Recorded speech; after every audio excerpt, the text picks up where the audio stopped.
Bernard Blackmantle's first excursion with the marigold family lucubrations of the alderman, on the alterations of the time sketches and recollections on the road thee past, and the present arrival at the gatehouse. Highgate the sits ordinary traits of character the water drinker, the vegetable eater, and the punster Tom Cornish, the gourmand anecdote of old Tattersall and his beef eater young Tat. And the turnpike man. May I never be merry more, said the alderman, if we don't go a-maying on Sunday next, and you must accompany us, Master Blackmantle. Always make a country excursion once a year, to wit, on the first Sunday in May, when we join a very jolly party at the gatehouse, Highgate, and partake of an excellent ordinary. I thought, Pa, you would have given up that vulgar custom when we removed westward, and you were elected alderman of the ward of Cheap. Aye, said Mrs. Marigold, if you wish to act politely to your wife and daughter, write to the Star and Garter at Richmond, or the Toy at Hampton Court, and order a choice dinner beforehand for a select party. Then we should be thought something of, and be able to dine in comfort, without being ~91 scrooged up in a corner by a Leadenhall landlady, or elbowed out of every mouthful by a Smithfield salesman. There it is, Mr.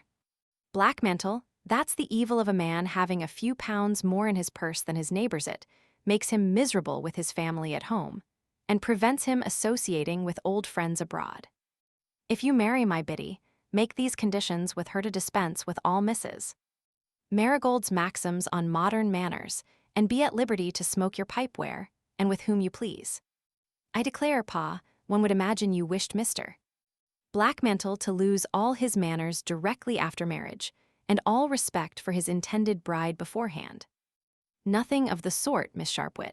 But ever since I made the last fortunate contract, you and your mother have contracted a most determined dislike to everything social and comfortable. Haven't cut the Codgers Society in Bride Lane and the Glee Club at the Ram in Smithfield. Don't I restrain myself to one visit a week to the jolly old Scuggs one, Society in Upchurch Lane? Haven't I declined the chair of the Free and Easy Johns, and given up my command in the lumber troop? Are these no sacrifices? Is it nothing to have converted my ancestors' large estate in Thames Street into warehouses, and emigrated westward to be confined in one of your kickshaw cages in Tavistock Square? Don't I keep a chariot and a chaise for your comfort, and consent to be crammed up in a corner at a concert party to hear some foreign stuff I don't understand? Plague take your drives in Hyde Park and promenades in Kensington Gardens. Give me the society where I can eat, drink, laugh, joke, and smoke. One Blue Coat Boys. The others are all well-known anacreontic meetings held in the city. ~92 as I like, without being obliged to watch every word and action, as if my tongue was a traitor to my head and my stomach a tyrant of self-destruction. The alderman's remonstrance was delivered with so much energy and good temper that there was no withstanding his argument. A hearty laugh, at the conclusion, from Miss Biddy and myself, accompanied by an ejaculation of "Poor man, how ill you are used," from his lady, restored all to good humor, and obtained the quid pro quo, a consent on their parts to yield to old customs, and for once in a way to allow the alderman to have a day of his own. The next morning early, an open barouche received our party, the coachman being particularly cautioned not to drive too fast, to afford the alderman an opportunity of luxuriating upon the reminiscences of olden time. As the carriage rolled down the hill, turning out of the new road, the alderman was particularly eloquent in pointing out and describing the once celebrated tea gardens, Bagnigge Wells. In my young days, sir, this place was the great resort of city elegance and fashion, and divided the town with Vauxhall. Here you might see on a Sunday afternoon, or other evenings, 2/3 of the corporation promenading with their wives and daughters. Then there was a fine organ in the splendid large room, which played for the entertainment of the company, and such crowds of beautiful women and gay fellows in embroidered suits and lace ruffles, all powdered and perfumed like a nosegay, with elegant cocked hats and swords in their sides. Then there were such rural walks to make love in, take tea or cider, and smoke a pipe. You know, Mrs. Marigold, you and I have had many a pleasant hour in those gardens during our courting days, when the little naked Cupid used to sit astride of a swan, and the water spouted from its beak as high as the ~93 monument. Then the grotto was so delightful and natural as life, and the little bridge, and the goldfish hopping about underneath it made it quite like a terrestrial paradise too. But about that time, Dr. Whitfield and the Countess of Huntingdon undertook to save the souls of all the sinners, and erected a psalm-singing shop in Tottenham Court Road, where they assembled the pious, and made wry faces at the publicans and sinners, until they managed to turn the heads without turning the hearts of a great number of His Majesty's liege subjects, and by the aid of cant and hypocrisy, caused the orthodox religion of the land to be nearly abandoned. But we are beginning to be more enlightened, Mr. Blackmantle, and understand these trading missionaries and Bible merchants much better than they could wish us to have done. Then, sir, the Pantheon in Spa Fields was a favorite place of resort for the bucks and gay ladies of the time, and Sadler's Wells and Islington Spa were then in high repute for their mineral waters. At White Conduit House, the Jews and Jewesses of the metropolis held their carnival, and city apprentices used to congregate at Dobney's Bowling Green, afterwards named, in compliment to Garrick's Stratford procession, the Jubilee Tea Gardens. Those were the times to grow rich, Mr. Blackmantle, when half a crown would cover the day's expenditure of 5 persons, and behave liberally too. In our way through Islington, the alderman pointed out to us the place as formerly celebrated for a weekly consumption of cakes and ale, and as we passed through Holloway, informed us that it was in former time equally notorious for its cheesecakes, the fame of which attracted vast numbers on. 2. Upon reference to an old print of Bagnigge Wells, I find the alderman's description of the place to be a very faithful portrait. The Pantheon is still standing, but converted into a Methodist chapel. 94 the Sunday, who, having satiated themselves with pastry, would continue their rambles to the adjacent places of Hornsey Wood House, Colney Hatch, and Highgate, returning by the way of Hampstead to town. The topographical reminiscences of the alderman were illustrated, as we proceeded, by the occasional sallies of Mrs. Marigold's satire. She could not but regret the depravity of the times that enabled low shopkeepers and servants to dress equal to their betters. It is now quite impossible to enjoy society and be comfortable in public without being associated with your tallow chandler or your butcher, or take a pleasant drive out of town without meeting your linen draper or your tailor, better mounted or in a more fashionable equipage than yourself. All for the good of trade, said the alderman. It would be very hard indeed if those who enable others to cut a dash all the week could not make a splash themselves on a Sunday. Besides, my dear, it's a matter of business nowadays. Many of your kickshaw tradesmen west of Temple Bar find it as necessary to consult appearances in the park and watch the new come-outs, as I do to watch the stock market. If they find their customers there in good feather and high repute, they venture to cover another leaf in their ledger. But if, on the contrary, they appear shy, only show of a Sunday, and are cut by the knobs, why then they understand it's high time to close the account, and it's very well for them if they are ever able to strike a balance. At the conclusion of this colloquy, we had arrived at the gatehouse, Highgate, just in time to hear the landlord proclaim that dinner was that moment about to be served up. The civic rank of the alderman did not fail to obtain its due share of servile attention from Boniface, who undertook to escort our party into the room, and having announced the consequence 95 of his guests, placed the alderman and his family at the head of the table. I have somewhere read, there is as much valor expected in feasting as in fighting.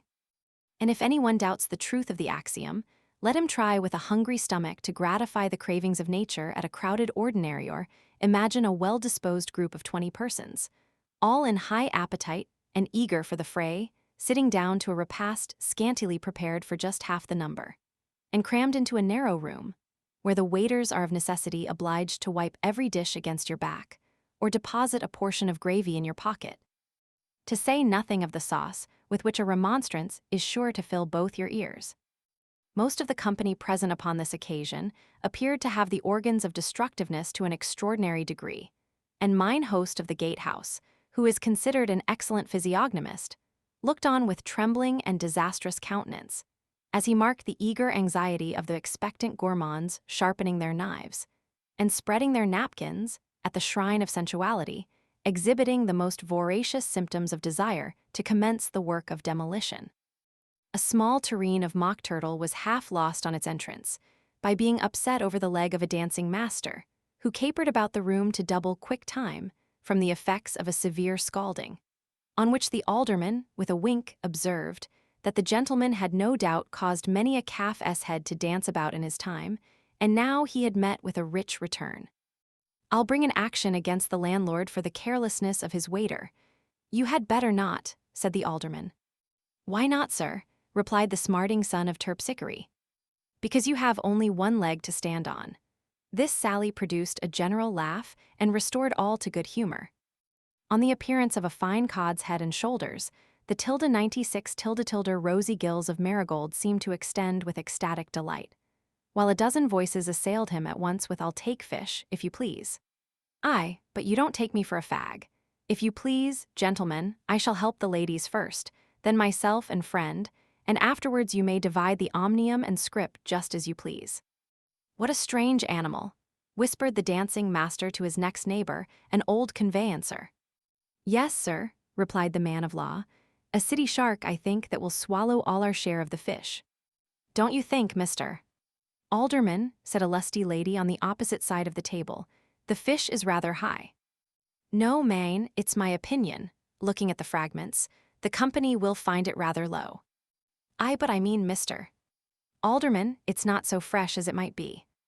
"Why, the head did whisper to me, ma'am, that he had not been at sea these 10 days. Only I thought it rude to repeat what was told me in confidence, and I'm not fond of fresh things myself. Am I, Mrs. Marigold? Shall I help you to a little fowl, ma'am, a wing or a merry thought?" "Egad, Mr. Alderman, you are always ready to assist the company with the latter." "Yes, ma'am, always happy to help the ladies to a titbit. Shall I send you the recorder's nose?" "Bless my heart, how warm it is. Here, Joe, hang my wig behind me, and place that calf's head before me. See plate." "Very sorry, ma'am, very sorry indeed," said Mr. Deputy Flambeau to the lady next him, whose silk dress he had just bespattered all over. "Could not have supposed this little pig had so much gravy in him," as Lady Macbeth says. "I wish you'd turn that air nasty thing right round, Mr. Deputy," growled out a city tilde 97 tilde tilde costermonger, "'cause my wife's quite alarmed for her gros de Naples." "Not towards me, if you please, Mr. Deputy," simpered out Miss Marigold, "because thereby hangs a tale, i.e. Tale. "That's my Biddy's ultimatum," said the alderman. "She never makes more than one good joke a day. If they are all as good as the last, they deserve the benefit of frequent resurrection, alderman." "Why so, Mr. Blackmantle?" "Because they will have the merit of being very funny upon a very grave subject, Jew spritz upon our latter end." "Could you make room for 3 more gentlemen?" said the waiter, ushering in 3 woebegone knights of the trencher, who, having heard the fatal clock strike when at the bottom of the hill, and knowing the punctuality of the house, had twalled upwards with breathless anxiety to be present at the first attack, and arrived at the end of the second course, just in time to be too late. Confound all clocks and clockmakers. Set my watch by Bishopsgate Church, and made sure I was a quarter too fast. "Very sorry, gentlemen, very sorry indeed," said Boniface. "Nothing left that is eatable, not a chop or a steak in the house, but there is an excellent ordinary at the Spaniards, about a mile further down the lane, always half an hour later than ours." "Aye, it's a grievous affair, landlord. But howsomedever, if there's nothing to eat, why we must go. We meant to have done you justice today, but never mind. We'll be in time for you another Sunday, old gentleman, depend upon it." And with this significant promise, the 3 Hungarians departed, not a little disappointed. "Those 3 men are no ordinary customers," said our host. "They have done us the honor to dine here before, and what is more, of leaving nothing behind. One of them is the celebrated Yorkshireman, Tom tilde 98 tilde tilde Cornish, whom General Picton pitted against a Hanoverian glutton to eat for a fortnight, and found at the end of a week that he was a whole bullock, besides 12 quartern loaves and half a barrel of beer, ahead of his antagonist. And if the Hanoverian had not given up, Tom would have eaten the rations of a whole company.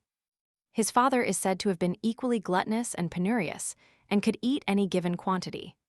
This person once dining with a member of the Society of Friends, who was also a scion of Elwes School, after having eaten enough for 4 moderate visitors, rehelped himself, exclaiming, You see it's cut and come again with me.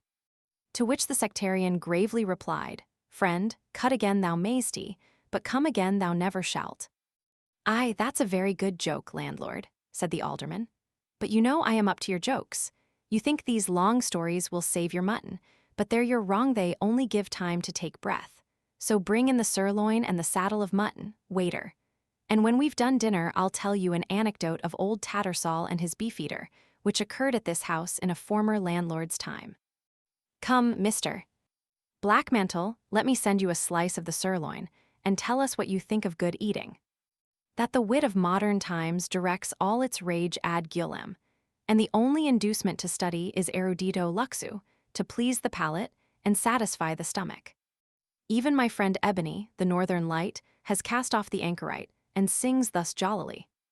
The science of eating is old, its antiquity no man can doubt, though Adam was squeamish, we're told, Eve soon found a dainty bit out. We talk of the degeneracy of the moderns, as if men nowadays were in every respect inferior to their ~99 ancestors.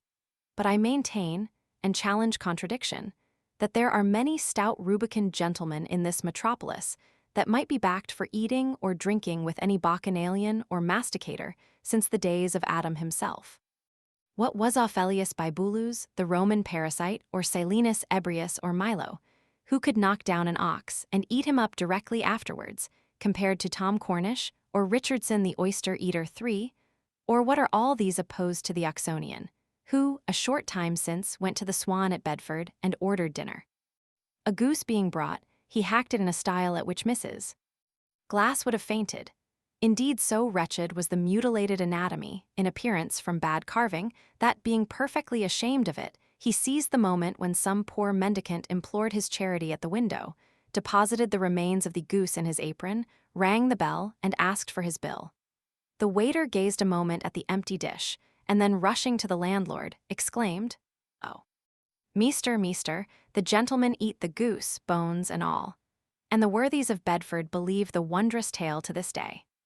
To return to Tom Cornish, our host informed us his extraordinary powers of mastication were well known, and dreaded by all the tavern-keeping fraternity who had Sunday ordinaries within 10 miles round London, with some of whom he was a regular annuitant, receiving a trifle once a year, in lieu of giving them a benefit, as he terms the filling of his voracious paunch. A story is told of his father, who is said to have kept a very scanty table, that dining one Saturday with 3 in 1762, says Evelyn in his diary, one Richardson, amongst other feats, performed the following. Taking a live coal on his tongue, he put on it a raw oyster. The coal was blown on with a bellows, till it flamed in his mouth, and so remained till the oyster gaped, and was quite boiled. Certainly the most simple of all cooking apparatus. ~100 his son at an ordinary in Cambridge, he whispered in his ear, Tom, you must eat for today and tomorrow. Oh yes, retorted the half-starved lad, but I han't eaten for yesterday, and the day before yet, father. In short, Tom makes but one hearty meal in a week, and that one might serve a troop of infantry to digest. The squalling of an infant at the lower end of the room, whose papa was vainly endeavoring to pacify the young gourmand with huge spoonfuls of mock turtle, drew forth an observation from the alderman that had well nigh disturbed the entire arrangement of the table, and broke up the harmony of the scene with most admired disorder.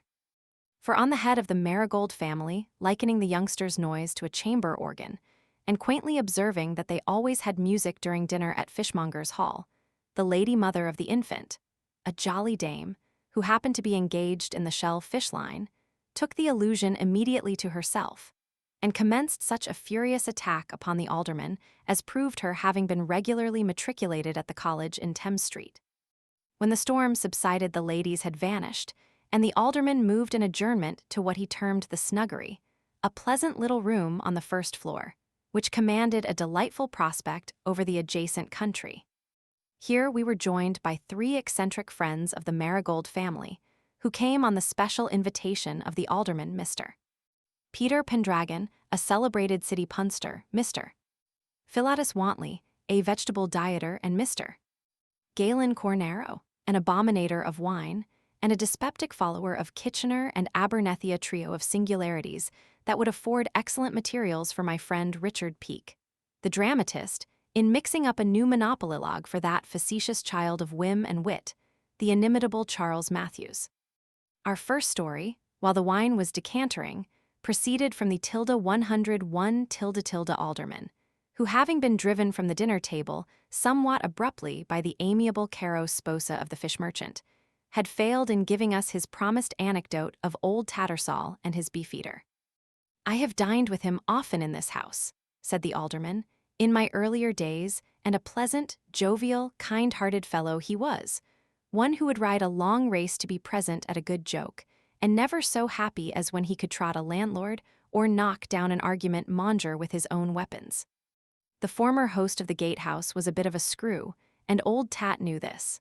So calling in one day, as if by accident, Tat sat him down to a cold round of beef by way of luncheon, and having taken some half-ounce of the meat, with a few pickles, requested to know what he had to pay for his eating. "3 shillings, sir," said the waiter. "3 devils," ejaculated Tat, with strong symptoms of surprise, for in those days 3 shillings would have nearly purchased the whole round. "Send in your master." In walks the host, and Tat renewed his question, receiving in reply a reiteration of the demand, but accompanied with this explanation that peck high or peck low, it was all the same price. "In short, sir," said the host, "I keep this house, and I mean the house should keep me, and the only way I find to ensure that is to make the short stomachs pay for the long ones." "Very well," said Tat, paying the demand. "I shall remember this, and bring a friend to dine with you another day." At this time Tat had in his employ a fellow called Oxford Will, notorious for his excessive gluttony, a very famine breeder, who had won several matches by eating for a wager, and who had obtained the appellation of Tattersall's beefeater. This fellow Tat dressed in decent style, and fixing him by his side in the chaise, drove up to the gate house on a Sunday to dine at the ordinary, taking care to be in excellent time, and making a previous appointment with a few friends 102 to enjoy the joke. At dinner Will was, by arrangement, placed in the chair, and being well instructed and prepared for execution, was ably supported by Tat and his friends. The host, too, who was in excellent humor, quite pleased to see such a numerous and respectable party, apologized repeatedly, observing that he would have provided more abundantly had he known of the intended honor. In this way all things proceeded very pleasantly with the first course, Will not caring to make any very wonderful display of his masticatory prowess with either of the unsubstantials, fish or soup. But when a fine H-bone of beef came before the gourmand, he stuck his fork into the center, and, unheedful of the ravenous solicitations of those around him requesting a slice, proceeded to demolish the whole joint, with as much celerity as the hyena would the harmless rabbit. The company stared with astonishment. The landlord, to whom the waiters had communicated the fact, entered the room in breathless haste, and on observing the empty dish, and hearing Will direct the waiter to take away the bone and bring him a clean plate, was apparently thunderstruck. But how much was his astonishment increased upon perceiving Will help himself to a fine young turkey, stuffed with sausages, which he proceeded to dissect with anatomical ability. And by this time, the company understanding the joke, he was allowed uninterruptedly to deposit it in his immense capacious receptacle, denominated by old Tat the fathomless vacuum.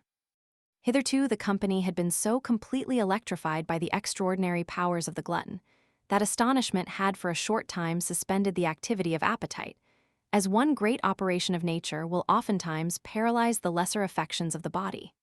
But, as Will became satisfied, the remainder of the party, stimulated by certain compunctious visitings of nature, called cravings of the stomach, gave evident symptoms of a very opposite nature. In vain the landlord stated his inability to produce more viands. He had no other provisions in the house. It was the Sabbath day, and the butcher's shops were shut, not a chop or a steak could be had. Here Will feign to join his affliction with the rest. He could have enjoyed a little snack more, by way of finish. This was the climax. The party, according to previous agreement, determined to proceed to the next inn to obtain a dinner. The landlord's remonstrance was perfectly nugatory. They all departed, leaving Tat and his man to settle with the infuriated host, and when the bill was brought in they refused to pay 1 sixpence more than the usual demand of 3 shillings each, repeating the landlord's own words, that peck high or peck low, it was all the same price. With the first glass of wine came the inspiring toast of the ladies, to which Mr. Philotas wantonly demurred, not on account of the sex, for he could assure us he was a fervent admirer, but having studied the wise maxims of Pythagoras, and being a disciple of the Brahma school abominators of flesh and strong liquors, he hoped to be excused by drinking the ladies in aqua pura. "Water is a monstrous drink for Christians," said the alderman, "the sure precursor of coughs, colds, consumptions, agues, dropsies, pleurisy, and spleen. I never knew a water drinker in my life that was ever a fellow of any spirit, mere morbid anatomies, starvelings, and hypochondriacs. Your water drinkers never die of old age, but melancholy." "Right, right, alderman," said Mr. Pendragon. "A cup of generous wine is, in my opinion, excellent physic. It makes a man lean, and reduces him to friendly dependence on everything that bars his way. Sometimes it is a little grating to his feelings, to be sure, but it generally passes off with an hiccup. According to Galen, sir, the waters of Astrakhan breed worms in those who taste them. Those 104 of Vergery, the fairest river in Macedonia, make the cattle who drink of them black, while those of Pelica, in Thessaly, turn everything white. And Bodine states that the stuttering of the families of Aquitania, about Labden, is entirely owing to their being water drinkers. A man might as well drink of the river Styx as the river Thames. Stygio monstrum conform paludi, a monstrous drink, thickened by the decomposition of dead Christians and dead brutes, and purified by the odoriferous introduction of gas water and puddle water, joined to a pleasant and healthy amalgamation of all the impurities of the common sewers. As nothing goes in so thick, and nothing comes out so thin, it must follow, of course, that no thing can be worse, as the dregs are all left within." "Very well, Mr. Pendragon, very well indeed," said Mr. Galen Cornaro, an eccentric of the same school, but not equally averse to wine. "Temperance is a bridle of gold, and he who uses it rightly is more like a god than a man. I have no objection to a cup of generous wine, provided nature requires it, but simple diet, says Pliny, is best, for many dishes bring many diseases. Do you know John Abernethy, sir? He is the mainstay of my idolatry." "What ought I to drink?" inquired a friend of mine of the surgeon. "What do you give your horse, sir?" was the question in reply. "Water, then drink water," said Abernethy. After this, my friend was afraid to put the question of eatables, lest the doctor should have directed him to live on oats. "Your modern good fellows," continued John, "are only ambitious of rivaling a brewer's horse, who after all will carry more liquor than the best of them." "What is good to assist a weak digestion?" said another patient. "Weak food and warm clothing," was the reply. "Not 105 however, forgetting my blue pill. When you have dined well, sleep well, wrap yourself up in a warm watchcoat, and imitate your dog by basking yourself at full length before the fire. These are a few of the Abernethy maxims for dyspeptic patients." I had heard much of this celebrated man, and was desirous of gleaning some more anecdotes of his peculiarities. With this view I laid siege to Mr. Galen Cornaro, who appeared to be well acquainted with the whims of the practitioner.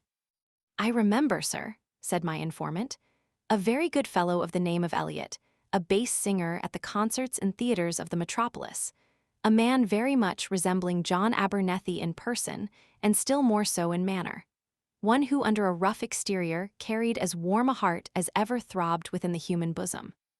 Eliot had fallen ill of the jaundice, and having imbibed a very strong dislike to the name of doctor, whether musical or medical, refused the solicitations of his friends to receive a visit from any one of the faculty. To this eccentricity of feeling, he added a predilection for curing every disease of the body by the use of simples, decoctions, and fomentations extracted from the musty records of old Culpeper, the English physician. Pursuing this principle, Eliot every day appeared to grow worse, and drooped like the yellow leaf of autumn in its sear, until his friends, alarmed for his safety, sent to Abernethy, determined to take the patient by surprise. Imagine a robust-formed man, sinking under disease and ennui, seated before the fire, at his side, a table covered with phials and pipkins, and near him his vade mecum, the renowned Culpeper. A knock is heard at the door. "Come in," vociferates the invalid, with stentorian lungs yet unimpaired. And enter John Abernethy, not a little surprised by the ungraciousness of his reception. "Who are you?" said Eliot in thorough bass, just inclining his head half round to recognize his visitor, tilde 106 tilde tilde, without attempting to rise from his seat. Abernethy appeared astonished, but advancing towards his patient, replied, "John Abernethy." Eliot. "Oh, the doctor." Abernethy. "No, not the doctor, but plain John Abernethy, if you please." Eliot. My stupid landlady sent for you, I suppose." Abernethy. "To attend a very stupid patient, it would appear." Eliot. "Well, as you are come, I suppose I must give you your fee." Placing the gold upon the table. Abernethy, looking rather cross. "What's the matter with you?" Eliot. "Can't you say?" Abernethy. "Oh yes, I see very well." Then tasting some of the liquid in the phials, and observing the source from whence the prescriptions had been extracted, the surgeon arrived at something that was applicable to the disease. "Who told you to take this?" Eliot. "Common sense." Abernethy putting his fee in his pocket and preparing to depart. "Good day." Eliot reiterating the expression, "Good day." "Why, you mean to give me some advice for my money, don't you?" Abernethy, with the door in his hand. "Follow common sense, and you'll do very well." Thus ended the interview between Abernethy and Eliot. It was the old tale of the stammerers personified, for the professional and the patient each conceived the other an imitator. On reaching the ground floor, the surgeon was, however, relieved from his embarrassment by the communication of the good woman of the house, who, in her anxiety to serve Eliot, had produced this extraordinary scene. Abernethy laughed heartily, assured her that the patient would do well, wrote a prescription for him, begged tilde 107 tilde tilde. He might hear how he proceeded, and learning he was a professional man, requested the lady of the mansion to return him his fee. Said the alderman, "that was just like John Abernethy. I remember when he tapped poor Mrs. Marigold for the dropsy, he was not very tender, to be sure, but he soon put her out of her tortures. And when on his last visit I offered him a second £20 note for a fee, I thought he would have knocked me down, asked me if I was the fool that gave him such a sum on a former occasion, threw it back again with indignation, and said he did not rob people in that manner.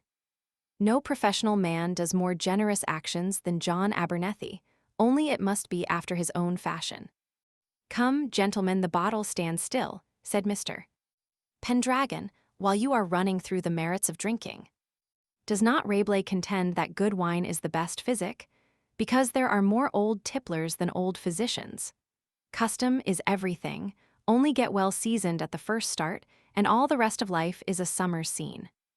Snymderus the Sybarite never once saw the sun rise or set during a course of 20 years, yet he lived to a good old age, drank like a centaur, and never went to bed sober. And when his glass was out, he fell like some ripe kernel from its shell. I was once an anti-gastronomist and a rigid antisaccharinite. Sugar and milk were banished from my breakfast table, vegetables and puddings my only diet, until I almost ceased to vegetate, and my cranium was considered as soft as a custard. And cursed hard it was to cast off all culinary pleasures, sweet reminiscences of my infancy, commencing with our first spoonful of pap, for all young Protestants are papists. To this day my heart, like Wordsworth's, overflows at the sight of a pap boat, the boat a child first man's. To speak naughty, colly, as a nurse would say, how many a row is there in the pap boat, how many squalls attend it when first it comes into contact with the skull. But I am now grown corpulent. In those days I was a lighter man, and I believe I should have continued to exist, upon herbs and roots, but Dr. Kitchener rooted up all my prejudices, and overturned the whole system of my theory by practical illustrations. Thus he that's wealthy, if he's wise, commands an earthly paradise, that happy station nowhere found, but where the glass goes freely round.